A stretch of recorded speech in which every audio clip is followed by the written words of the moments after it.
A colheita da soja na safra 2020-2021 está próximo do fim nos 32 municípios que abrangem a regional da Emater de Erechim, no norte do Rio Grande do Sul. Na região, são mais de 234 mil hectares de soja cultivados, e a média tem sido de 62 sacas por hectare. A produtividade média por hectare soma 3.720 quilos, 11% maior que a média do estado.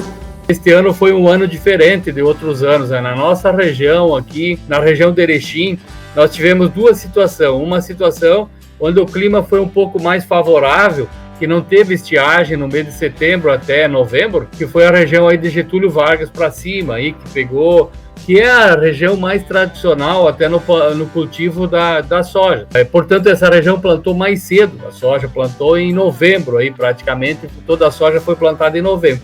A outra região que teve a estiagem, que foi essa região de Erechim para baixo, que não é uma região tão tradicional no plantio da soja, mas que pelo preço o pessoal começa a plantar, eles plantaram, a maioria dos agricultores plantaram em dezembro. E então nós estamos tendo duas situações assim de produtividade até, né? A produtividade da região de Getúlio é uma produtividade assim de mais de 70 sacos por hectare em alguns municípios. Esses municípios tradicionais no cultivo, no plantio, como por exemplo Quatro Irmãos, Sertão, Jacutinga, que tem mais área, Ipiranga, né? Eles estão com uma produtividade média no município de 70 sacos. Já essa região que plantou a soja mais tarde, aí, ela deverá ficar entre 52 e 55, no máximo chegando a 55 pelo que a gente vê. Nesta região, a cultura deve movimentar mais de 2 bilhões de reais. Em Getúlio Vargas, a produtora Marjana Tonial comemora os resultados das primeiras áreas colhidas, dos 80 hectares cultivados com o irmão Ernesto e a mãe Irene. Além do clima favorável, isso também se deve ao uso de tecnologias. Esse ano, graças a Deus, o clima superou nossas expectativas. A gente teve bastante sorte, né, de pegar chuva quando precisava e tempo de sol quando precisava. Então o clima foi muito favorável para a soja esse ano. A gente colheu em torno de uns 10, 15% só do total da área, né? Então a gente não fez média ainda, né?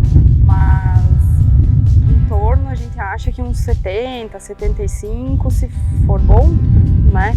Comparando os últimos 5 anos, quando dava uma safra boa, a gente contava com 50, 55, né, sacos por hectare. Agora a gente chega nos 70, 75. Então, cada vez que a tecnologia avança, a gente consegue aumentar a produtividade, né? O município, então, de Getúlio Vargas, ele possui hoje uma área cultivada com soja de 14.700 hectares. Hoje nós podemos considerar que nós temos uma produtividade média no nosso município aqui de Getúlio Vargas em torno de 60 sacos por hectare, que dentro do município tem várias áreas alternando a produtividade, né? Áreas com produtividade chegando até a 90 sacos por hectare e também áreas com produtividades menores, né? Esse ano, devido a todos esses fatores, podemos considerar que foi um ano muito bom, né, para nossos produtores, até devido à remuneração por saco da soja estar num patamar bem elevado para o momento, né?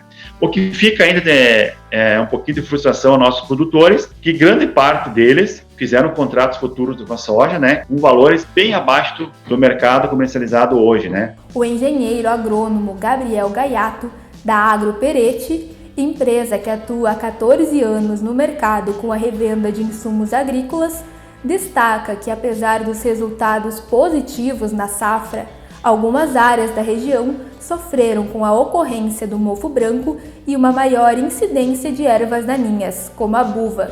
Na nossa região aqui da Grande Getúlio Vargas, vamos dizer assim, né, que a gente atua, que a gente trabalha, dá para se dizer que a gente teve uma safra muito boa, teve lavouras aí de safras recordes, né, dos últimos anos. Então, no geral, o clima interferiu depois até com um excesso de chuva, né, que teve problema aí de a gente não poder fazer alguns tratos culturais, né, na cultura do soja, principalmente se tratando da doença do mofo branco, né, que é uma doença hoje que vem se alastrando bastante na nossa região. E é uma doença de difícil controle, onde o produtor ainda não tem tanta informação de como fazer esse controle, né? E a gente precisa uma repetição de fungicida dentro de um pequeno espaço de tempo.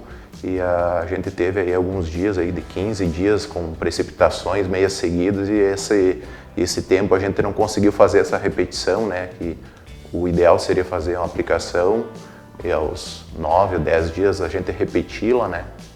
Com produto específico, e por essa questão esses 15 dias de precipitações veio na época da floração, né? Onde se deve fazer esse controle, que é nessa época que a doença contagia a cultura do soja, né? Então isso veio agravar essa situação da doença, a questão do mofo branco, que teve alguns prejuízos até bem significativos na nossa região. A questão de plantas daninhas, o nosso grande aliado, na verdade, nosso principal herbicida, vamos dizer, é a própria palhada, né? Agora nós fazemos uma boa cobertura de solo, agora quando tiramos o soja, tiramos o milho, fazer uma dessecação, limpar esse banco de semente das plantas que restaram, né? E fazer uma cobertura de solo, trabalhar muita palha no sistema para a gente poder evitar essa incidência de plantas daninhas, principalmente a buva, né? Que esse ano foi praticamente em 90% das lavouras teve bastante incidência, né? Posso pontuar que talvez o clima do inverno passado, né, tenha sido um pouco seco e essa palhada não se fez tão boa, né, como a gente gostaria. E algumas situações de geadas também que acabaram matando, então, as coberturas mais utilizadas na nossa região é a aveia, né? Então acabou prejudicando um pouco o desenvolvimento, e o clima seco, então essa cobertura ela não foi tão eficiente, né? E os produtos que a gente vem usando no controle da buva no inverno também são produtos já que se vem usando há muito tempo, e eles não estão tendo muita eficiência mais no controle dessas plantas, né? E a buva normalmente ela dá um fluxo de germinação em setembro e outubro, e esse ano, por talvez estar seco nesse período também, né, ela atrasou um pouco o fluxo de germinação e foi aplicado os pré-emergentes, mas os pré-emergentes são produtos que eles são dependentes de muita umidade no solo, e nesse período também estava seco, né, ali em outubro, início do plantio, foi aplicado esses produtos, e a eficiência desses produtos também foi bem inferior por falta de umidade também, né? Então, são duas situações que agravou bastante, né? E aí na sua região, como está sendo o final da colheita da soja na safra 2020-2021? Compartilhe conosco as suas percepções nos comentários desse vídeo.